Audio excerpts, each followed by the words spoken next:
Parshat Vayishlach, very, very filled parasha.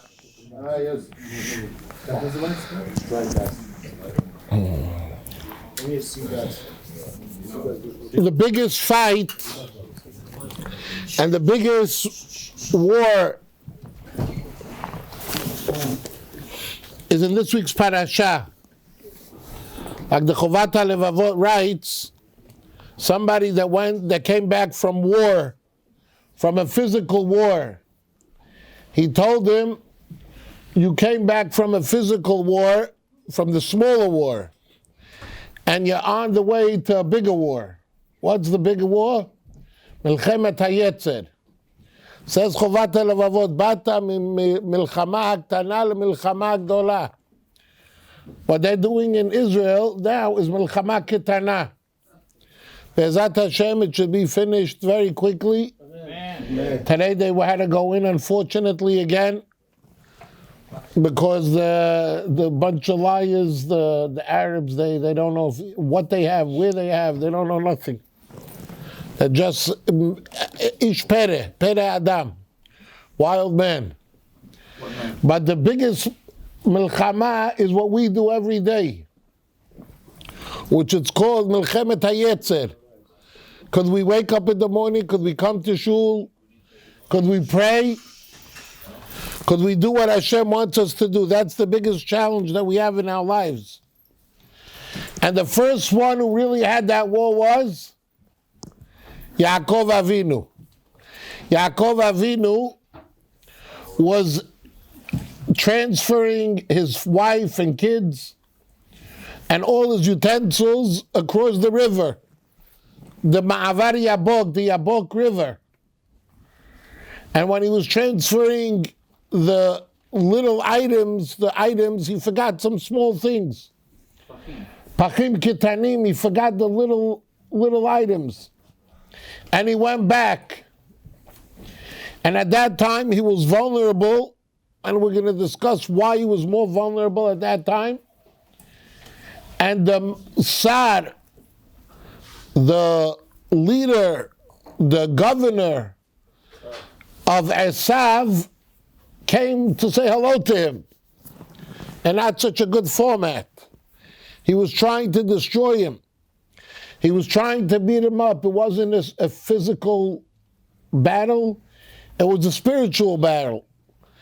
And that spiritual battle is still going on till today. That the side of Esav is trying to destroy anything Jewish that we have to ourselves.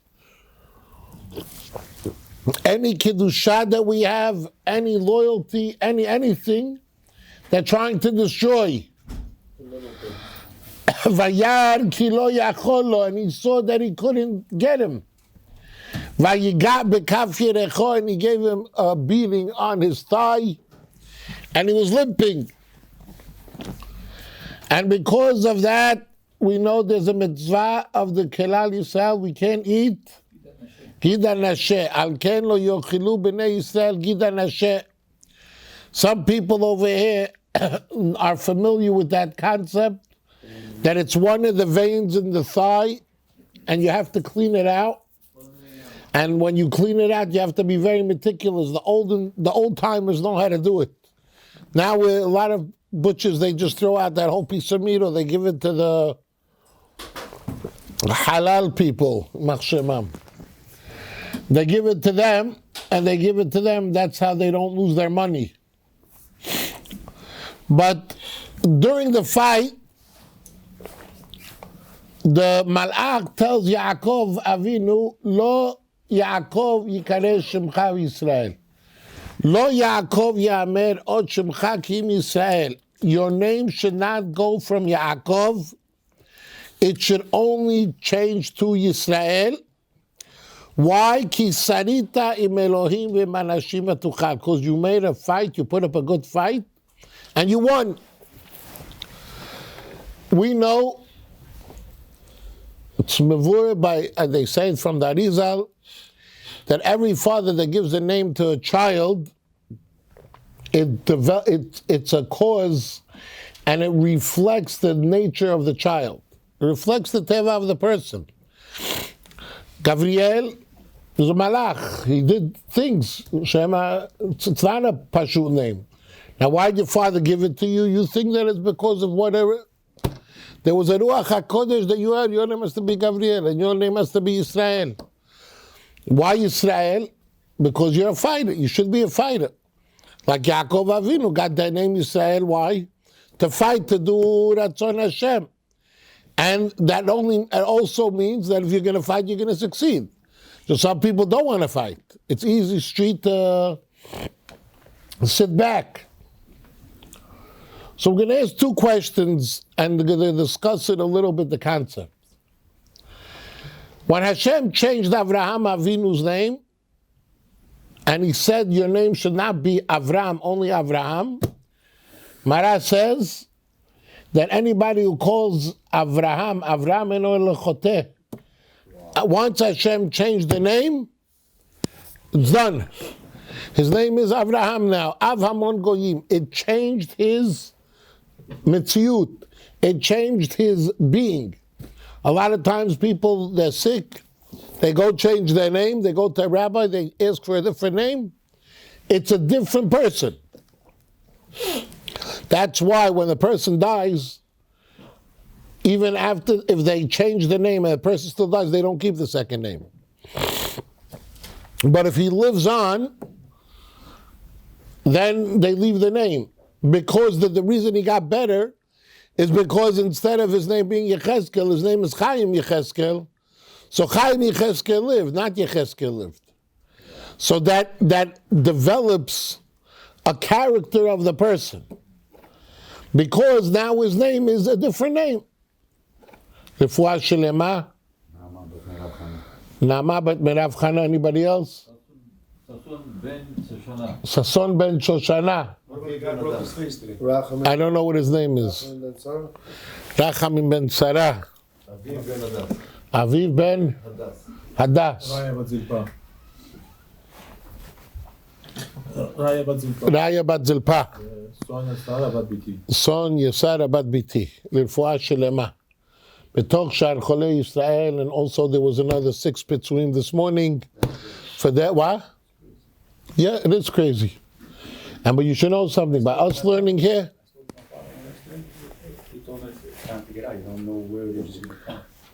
it's important. It's important now that everything we do, we should do the Refuah Shelema, that they should be successful, because every little extra learning that we do spares them. You got to believe it. You coming to learn, you coming to that, it has an effect on the world. So, Avraham Avinu, his name was changed. You're not allowed to call him Avram, only Avraham.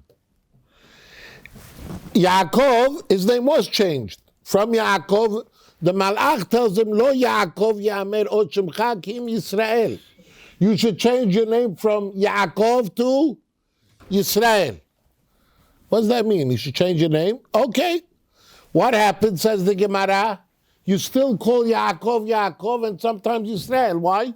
Because if the Torah still called him Yaakov, that means we can keep his name as Yaakov. Abraham's name was changed from Avram to Avraham, that he's the leader of the nation. We never could call him again Avram. Yaakov, we changed his name, but he still has both names. Sometimes Yaakov, sometimes Israel. But very strange. The Malach wanted him to change the name totally from Yaakov to Israel. And we didn't follow the Malach. Question is why? The Gemara in Chulin brings down that from this situation, this occurrence that happened to Yaakov Avinu, that he had a fight with the Malach, it says, Talmid Chacham lo yetze yichidi balayla. He should not walk out by himself in the street. Gemara, I think also Berachot, that a person should not, a Talmid Chacham should not go out in the street by himself. Why? Because when you go out by yourself, you're more vulnerable for the Satan or the side of Esav to go after you. So if you're going, go with a friend. Or stay home. Because probably staying home is the best idea. Or going to the Bet HaMidrash. But on the way to the Bet Israel, can you just put hot water in? Thank you. So what would you say? It seems to be that going out alone, this whole ordeal that happened with Yaakov Avinu seems to be an ordeal that's not positive. Because the Gemara says you should never go alone. So going alone is some sort of not the correct way for a person to be. But then the Gemara says that we are like God. Be'ezat Hashem, when Mashiach comes, there's a song, V'nizgav Hashem levado. What does V'nizgav Hashem levado mean? Hashem will be exalted by himself. That means when everybody recognizes Hashem, he's going to be levado. He's going to be by himself. The glory of God is going to be so great that it's going to be a gedel of levado. And the Midrash says over there that also levado is something that the Jewish people have. Like the way it says, Vayivater Yaakov levado, that Yaakov was by himself. He had a bechina, a character of that he was able to stand on his own ground. The same way we're similar to God. The same way God stands on his own ground, the Jewish people could stand on its own ground. So if you would ask me based on this midrash, this that Yaakov Avinu was able to fight by himself is a benefit, not a detriment. And the other Gemara says that it's a detriment, l'chaora. That why is he going by himself in the streets? He has to go with somebody. So is being by yourself an advantage or is being by yourself a detriment?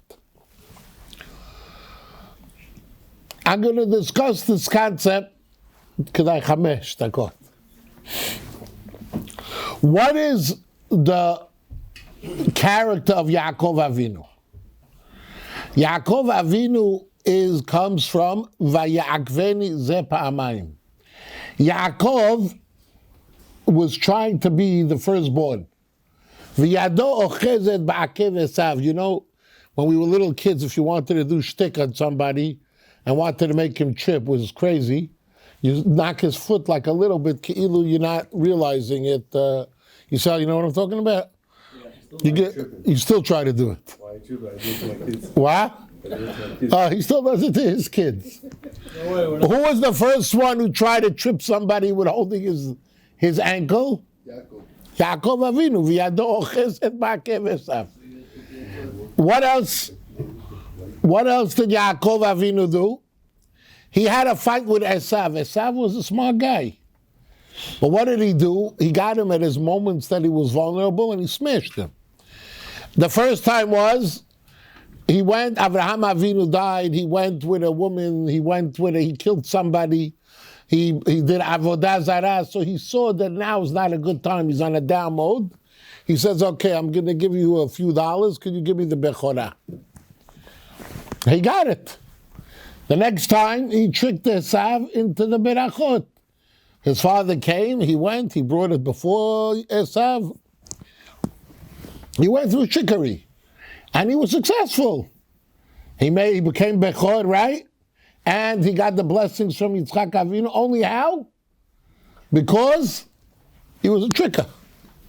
ויעקבני זה פעמיים. את בכורתי לקח ונעתה לקח ברכתי. He took away the blessings also. He was a smart guy, Yaakov. Everybody thinks each time you sit in yeshiva, you're stupid. Oh no. Very smart person. But he did it. He was the one able to manifest, to bring it out. He did it. If I could tell you to do tricks, you won't know how to do the tricks. You're too honest. But he knew how to do it. The way to work with the Yetzer Hara really is to trick him. Not to go head-on collision. I'll give you another thing. A guy is in a good environment. That's a way how to overcome Yetzer Hara. He goes to shul, he prays, he sees people, he learns. He's fighting the Yetzer Hara with tricking him. Why is he telling him? I'm going to shul for breakfast. I'm going to shul because I like the company. And once you're in the shul, you sit and learn, and then you pray, you learn, you pray, you have shiur, you pick up some knowledge. But what brings you there sometimes? A good breakfast. Sometimes a good friend brings you in there. You like the rabbi's personality. You like Gabi saying hello, Alex coming over and messing with you. Right, Yosef? Everybody. What? L'chaim. But then there's another time. When you're away, sometimes people, when they go on vacation, they forget about their environment. And when does the Yetzer Hara hit harder? By the buffet station. Buffet station? What's that? You don't know yet. When we go on vacation, what's that? Sending me on one. All expenses paid. Israel. B'kitzur, when does the Yetzer Hara come to really destroy a guy? When he's on his own. When he goes away. When he's by himself, that's when the Yetzer Hara comes to attack him. He comes to attack him when he's on his own. When he's with a crowd, he doesn't. We have, the way we're supposed to want to live is we say every morning, Hashem, al tivieni lideni sayon, v'lo lidei bizayon, don't put me through challenges. Who asked for challenges? No. Who asked for challenge got into trouble? David HaMelech. David HaMelech said that he asked Hashem to test him. Right. And Hashem said, okay, I'll test you, but you're putting yourself in trouble. You're putting yourself in jeopardy. And what happened? Was he successful or not? No. He wasn't successful. Because when you have to go fight on your own, it gets a little bit hard. So we don't want Hashem to put us through challenges. And even if we're going to go through challenges, we want to go through challenges that we could win through easy, trick the Yetzer Hara. But if we can't trick the Yetzer Hara and we're on our own, we got to fight. And not just fight easy, fight hard. Klal Yisrael kept both names. They kept the name of Yaakov and they kept the name of Yisrael. We really want to be Yaakov. We want to be Yaakov. We want to go through Yaakov. But we really, deep inside, we have to be able to be Yisrael too. And the pshat is like this. We don't want the hard challenges. We don't want to go be fighters. But we got to be on the alert to be able to fight. A real good army is not like the army that they had on some HaTorah, that everybody's sleeping. A good army is when as soon as the enemy comes to fight, you're there to attack him. We don't want to fight. Does anybody want a war? Nobody wants war.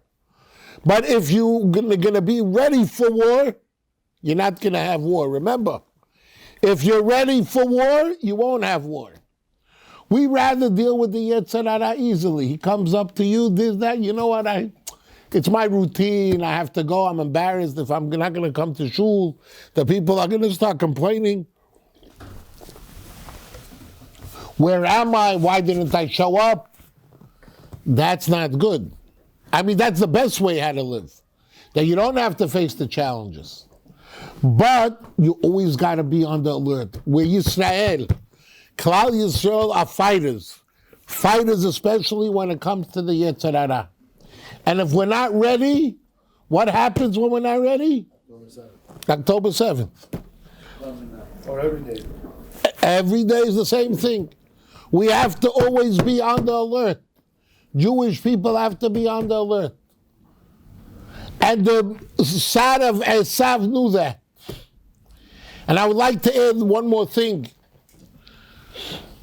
Rabbi Chanan Wasserman brings down that they asked the Chavetz Chaim, or the Chavetz Chaim said, The side of Esav didn't have to do with when Esav was born.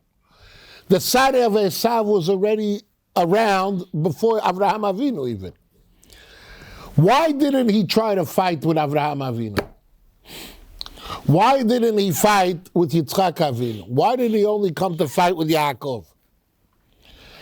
And says Rabbi Elchanan from the Chafetz Chaim, I think it brings in his book, Kovetz Haaretz, or Kovetz Mamarim, it's Kovetz Haaretz. He brings that from the Chafetz Chaim. The Yetzer Hara says to you, you want to do chesed with somebody? Go do chesed. You want to do givurah? Givurah shows strength and leadership and helping people? Go. Ata gibor le'olam Hashem. What does Yaakov Avinu represent? Torah. You know what the Yetzer Hara says? Go do chesed. Go do givurah. But one thing don't learn. Don't learn.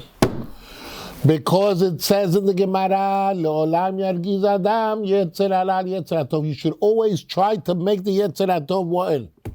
And what does the Gemara say? What's the only way that you win the Yetzer Hara? By taking him Yachnisenu lebet hamidrash. Very good. I will call you Gemara over here. You take him into Bet HaMidrash. The only thing that makes the Yetzer Hara lose, the bottom line is coming to sit and learn. You see people that could pray in shul for 30 years, they don't change iota. And people want to know why. They're religious people. Why don't they get better? The reason is one reason: they don't go learn. Learning makes you into a different person. And you know who knew that? The side of Esav. He's trying to destroy Yaakov Avinu. And he fought and he fought. It's more than learning. It's more about sitting, dedicating yourself to learning. It's learning Torah already. The more you do, the better you're off. That is a true statement. But the ikad is the learning. Says the Mefarshim. But Lemaisa, he did hit us. Vayiga b'kaf yerecho. So there are that say the pshat is that he hit the people that supporters of Torah. Torah doesn't stand, right, Alex, without supporters. He made sure that the supporters shouldn't be delegated to Torah. He wants the supporters to give chesed. He wants the supporters to give organizations. But the last thing he wants them to give to is learning. Vayiga b'kaf yerecho. What does Yaakov Avinu stand for? Learning Torah. He said, that I don't want you to give money for. Vayiga b'kaf yerecho. What are the people that support Torah called? Tamchin deoraita. Comes from the word of yerech. Yerech is the thigh. En kemach and Torah. No food, no Torah. So he said, I can't hit the guy who's learning, but I'll hit the supporter. And once the supporter is hit, then I'll already hit him. That's why you got b'kaf yerecho. But the ikar that we have to know is to try to not put ourselves in situations that we could get into trouble.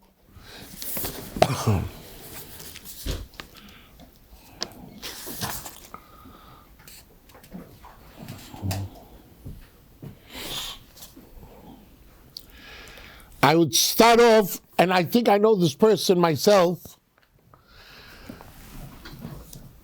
The Chazon Ish heard about one of these boys, in the days of after World War II, when Panovich Yeshiva was opened, there were a lot of kids that came, they were called Yaldei Tehran. You know where Tehran is? Yeah. Where? Tehran. Persian. Smuggling kids from Poland to... Right. How many? Our Persian tzaddik is over here to tell us. So the Yaldei Tehran, they came. A lot of them came without their parents. It's famous that Rabbi Herzog, the chief rabbi of Israel, wanted to get them out, and they were in a Christian monastery also. And they didn't know which ones are Jews and which are not. He said Shema Yisrael, and by them saying Shema Yisrael, they realized they were Jews. What? Shweki's song. Maybe Shweki's song, but I know that they had a demonstration in Washington. They couldn't say Shema Yisrael. Rabbi Herzog made sure that they did know Shema Yisrael. But in Washington, they can't say Shema Yisrael. But that's for a different time. So this person, today, he passed away, I think recently. I knew his kids, they were geniuses. So the Panovich Rav took him into the yeshiva because he was a genius. Mom's a genius. But they were speaking to him, you know what he used to do? What do you think a genius does if he doesn't want to learn? When you don't have phones, what do you think a genius does? Come on, guys, you're Russians, you should know. What is something that entertains the mind? Chess. You got it. Used to play chess all day. Because anybody that's really intelligent knows that something like chess makes the mind work. And it's like when we used to have Ben Azmanim, I wouldn't play chess during this man. You know why? Game would take 5 hours. You have to take 5 hours. Sometimes we used to sit. Remember, I had a friend, he has a yeshiva in Muncie. After Arbit, we would make up a few times in summer. My wife comes one night, 1:30. Where are you still? Gabi, I should have sent them after you. She goes, what are you doing so late? I said, we didn't finish the chess game yet. She says, I don't get it. You didn't finish the chess game. You started after Arbit at 9:30. This is the second one? I said, not the second one. This is still the first game. She didn't believe it. It's very, very motivating. So he came from a Vizhnitzer background, and he's learning in the yeshiva. But he was really not learning in the yeshiva. He was sleeping in the yeshiva and playing chess. So the Panovich Rav sent somebody to the Chazon Ish to tell him what should he do with this boy. He says, I can't lose this boy. This guy is gold. I got to catch him. How do I catch him? Chazon Ish told him that he should send the boy to him. So the boy, you know, he went through the war by himself, so he doesn't really need to impress any rabbi. He's that. He says, I'm a Vizhnitzer chassid. What am I going to Chazon Ish? Where Chazon Ish? But the rabbi told him, Rabbi Frankel, his rabbi said, if the rabbi calls you, go. You should go. So he went to the Chazon Ish. Chazon Ish didn't say one word of reprimanding to him. He just sat and learned with him for an hour. Sat and learned, taught out with him for an hour. He walks away from the rabbi, says, oh, this rabbi is making me nuts. It makes me learn for an hour. And it's not like our class. Now it's pretty good, but if you're learning with Chazon Ish, you know what kind of intense learning that is? And he was a genius. He was able to keep up to it. But he's learning for an hour.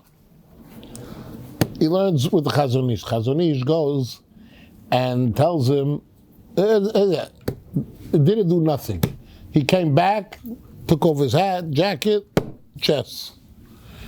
A week later, the rabbi asks, what's going on? He says, he's still playing chess all day. He says, tell him to come to me. Now he was giving Rabbi Frankel a hard time. He says, I went there once. Please don't bother me with no rabbis. I'm done. I want to live my life. Let me enjoy. A lot of us say that a lot of times. You know that. Don't bother me. Let me enjoy. What? Says the Rabbi Franklin, says, if you're not going to come back to me, I'm scared the Chazon Ish is going to be upset that if I blame it on myself. If I blame it on you, you know, Chazon Ish is not the grocery man. He might be upset at you, and you know, people that got tzaddikim upset, it didn't turn out well at the end. Pleads with him, he says, okay, I'll come. It took him a few days till we got him to come back. Comes to Chazon Ish. Chazon Ish walks in with him, and he starts learning another hour. Chazon Ish tells him, I want to see you tomorrow again at 3 o'clock. Now, once the rabbi tells you that to your face, you go running. Remember, Chazon Ish was the Gadol Ador. He did it for 2 weeks straight. He learned with him every day for an hour. He says, okay, now you're on your own. The guy never wasted a minute since that time. Why? Because once you got into Torah and you fought your way through, that you're connected, that's it, it's done. That's one thing that the Malach doesn't want us to do. Sar Shel Esav doesn't want us to connect to Torah. Do you know why a lot of people fell off the tracks before World War II? There's the connection. Because they didn't have Torah. Torah is the only thing that connect. People talk about kids at risk. It's very bad. Any kid that's at risk is bad. But the percentage compared to 80 years ago dropped 1,000 times. I'm not talking about the people that are reform and conservative now, the Tinuk Shenishba. Tinuk Shenishbas have no, I'm saying it's not their fault already, it's their grandparents' fault, their grandparents' fault, early 1900s. But today, how many people do you know that are in the fold that leave the fold? Percentage very, very, very small, very, very small. Before 1950, it was a magefa. It was a plague. There were 50% of families went off.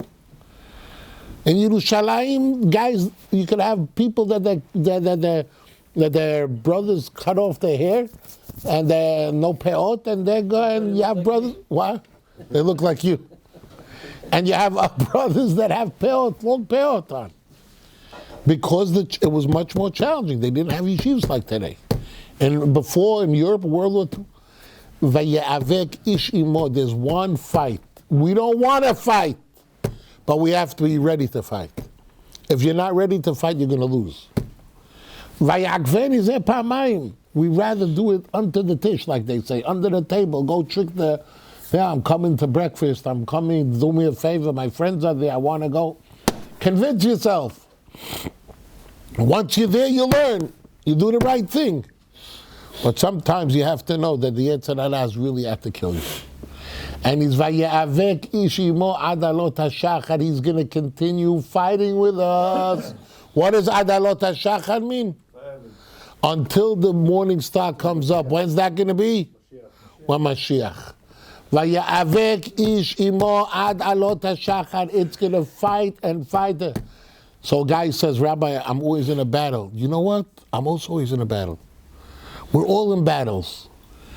But you know the way the Yetzer Hara wants you to think? That it's only your battle. It's not anybody else's battle. He takes you by yourself and said, okay, I'm fighting you. You know what the biggest problem for boys that fall apart today? Because they think they're different. Everybody thinks they have bigger challenges than everybody else. Nobody has my situation. And the truth is, nobody has somebody else's situation. But we have the same situation. You have a situation, you have a situation, you have a situation, you have a situation. Everybody, because it's the same, Sar Shel Esav trying to destroy you, trying to destroy you, trying to destroy you. So by you, he comes in a different suit. And by him, he comes with a purple suit. With you, he comes with a blue suit. With you, he comes with a black suit. Over there, it comes in the form of a lady. Over there, it comes in the form of a boat. Over there, it comes in a motorcycle. All go through it the same way, right?